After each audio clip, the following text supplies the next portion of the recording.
welcome to today's video. My name is Trisha. This is Chacho. He's leaving now. And we are going to talk about my extremely stressful morning. And Bloom, my corn snake, who I'm so angry at right now. I'm not too angry. I mean, I'm tired. I just had a long nap after my stressful morning. So, I'm gonna explain what happened here. So, yesterday I took Bloom out because I haven't taken him out in a minute. And I was just wanting to hold him, you know, check on him. And I took some videos and some pictures of him. Not too many because he was just really active. It's really hard getting pictures of him. So I found one picture and I was like, okay, this one's good enough. I'll post this one. Posted it on Instagram.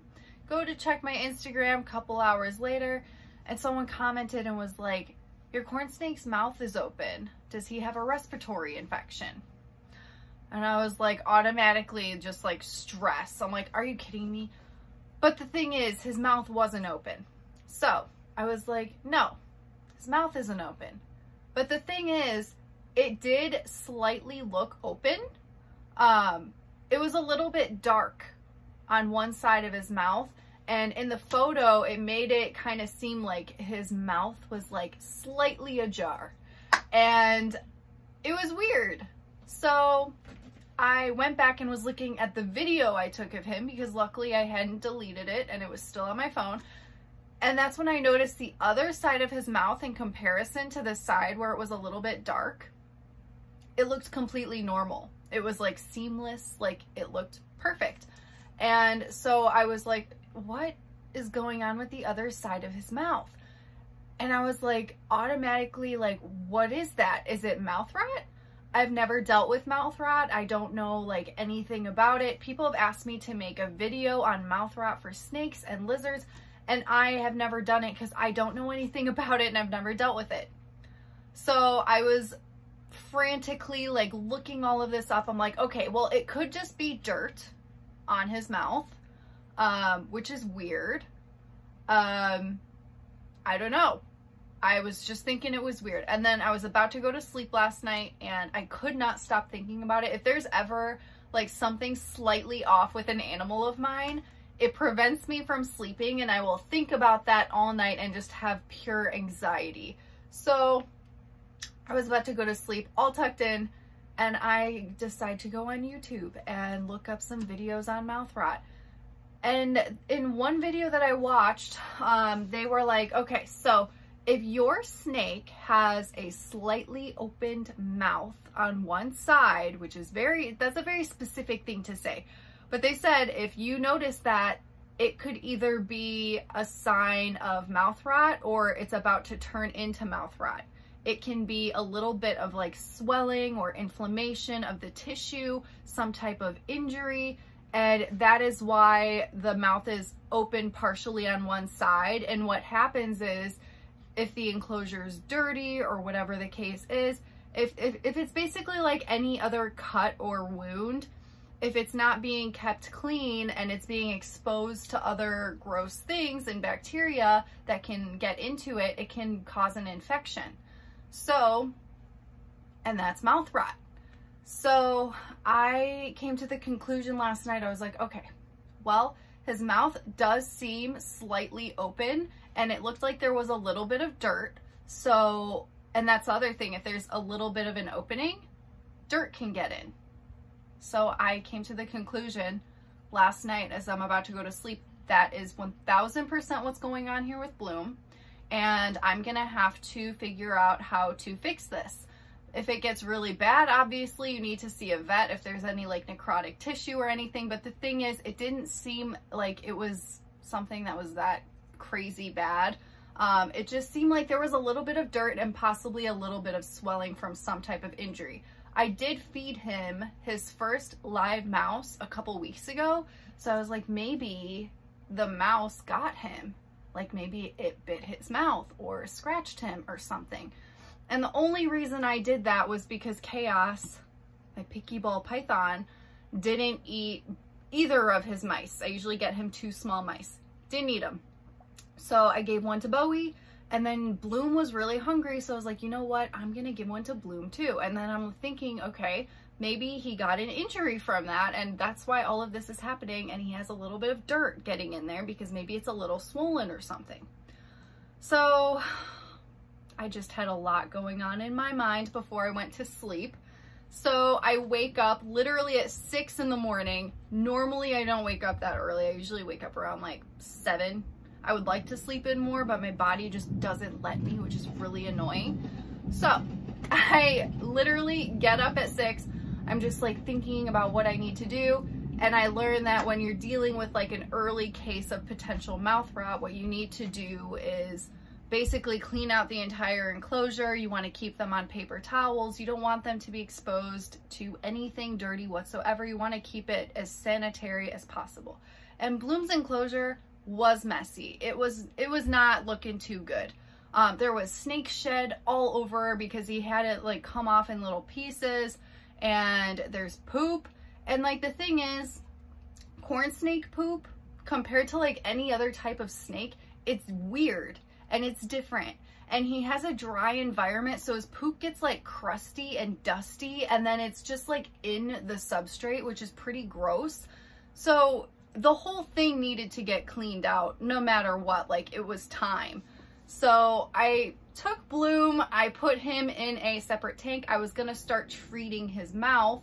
I could not get a good look at his mouth though, because I couldn't really see his mouth. He's a very active colubrid. It's hard to like even get a picture of him, so it's hard to analyze his mouth. He was on the go. So what I was gonna do to treat his mouth is I was looking all of that information up. If it's like early set mouth rot, you can use like an antiseptic. What I was gonna use is this. I'm not sure how it's pronounced. Betadine. I think it's betadine. But you use this, you fill up a cup of water, you spray like 1 little spritz of this and mix it in. You really want this to be very diluted because this is some serious stuff. So my plan was to do that, put a Q-tip, rub his mouth where the swollen area was, and that would be the way to kind of treat it, hopefully keep it nice and clean. I also have another thing that's useful. So this is Vetericin. So this is basically like a Neosporin for reptiles. If it's like a hardcore like injury or swelling or something that you're trying to deal with, this isn't gonna cut it, which is why I was gonna use the betadine. This just helps to keep a wound clean. So had that for backup. But Bloom, I couldn't see his mouth. He was being very active, so I put him in a separate tank and I started cleaning out his enclosure. It was a complete disaster. It was like, so my idea was I'm gonna stick an entire garbage bag in the enclosure. I'm gonna scoop all of this dusty dirt into it. And then when I tried to remove it out of the enclosure, the bag was ripping all over and dirt was spilling all over my floor. And I was like, I am going to have a panic attack. It was so stressful. And then I had to vacuum everything, scrub everything, clean everything that was in his enclosure, put everything back, make sure everything is nice and sterile and clean, nice clean environment for him, so that way there's no potential issues if he does have some type of injury, all that good stuff. My boyfriend was trying to sleep this entire time and he said it sounded like an atomic bomb was going off. It was not a pleasant morning. So after I finished doing all of this, I realized now that Bloom is in this like little side tank, he's just like up on the glass and he's perfectly aligned so I can see his mouth, and he's just staring at me, he's staring at Chacho, and I have the perfect view of his mouth. And so I analyze it and there's nothing there. Absolutely nothing there. No dirt, no swelling. His mouth is completely fine. So all of this was for nothing. And he literally had like a piece of dirt or something on the side of his mouth. And so it looked slightly open, and my mind just completely like overcarried all of this information. And I was like, mouth rot. He didn't have mouth rot. He's fine. And now he's in a completely sterile enclosure. And I was very stressed out for nothing. But I mean, I'm glad I cleaned the enclosure out. I needed to get cleaned anyway. I kind of want to just keep him on paper towels because this was kind of scary, and I was just thinking, like, what if his poop was not getting properly cleaned, because it can get kind of like dusty and like lost in the substrate. And I wanted it to be a bioactive enclosure, but like I don't want to keep like super moist substrate for a corn snake because I don't want to cause actual respiratory infection issues. So just gonna have to think about what I'm gonna do another day, but for now he's on paper towels. At least that's easy to clean, and his mouth is fine. And now he keeps coming up to the glass. He did it again once I put him in there, and his mouth is fine. And I'm like, what am I doing with my life? But I wanted to tell you guys all of this that happened, and like talk about mouth rot a tiny little bit from the little bit that I did learn from doing all of my research. So I looked up the symptoms, first of all, for mouth rot, and he didn't have any of those symptoms, but I think that a lot of these are for more like progressed forms of mouth rot. So they are loss of appetite, which Bloom, he has his appetite. I promise you that all he wants is food. 2 is visible dead tissue on the mouth. So dead tissue normally is darker in color. It's usually necrotic, which means it's dead tissue. So it will be like a dark gray, black, brownish kind of color. If you're noticing that, it could be dead tissue, which is what I thought potentially I was seeing. Or I thought maybe it was some dirt, but it was like there was some type of swelling in his mouth that allowed the dirt to get in, which is why I overreacted. The 3rd symptom is pus coming out of the mouth or nose area. He didn't have any pus. And then the 4th one is red inflamed mouth tissue, which I didn't notice any of that, but a lot of the times when animals like snakes and lizards do have mouth rot, it's like on the inside of their mouth. So it's a really tricky, weird thing, but you kind of have to like grasp their head and open their mouth, which they absolutely hate. It is a very stressful and vulnerable position for them to be in. So very, very uncomfortable. But a lot of the times if they do have mouth rot, it's going to be like inside their mouth. But yeah, if you're noticing any of that, those are like really bad forms. I feel like that's later on.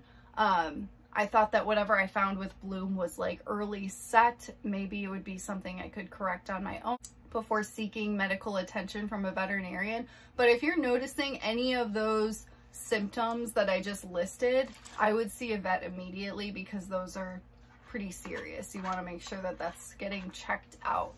And like if it is progressive enough, it can be extremely dangerous. The animal could die. And it may need surgery to remove that necrotic dead tissue, because with necrotic tissue, if it's not removed, it can spread and kill other healthy tissue. So you don't want to deal with that. So ways to avoid getting mouth rot in general. It seems like a lot of the causes for it seem to be basically a lowered immune system.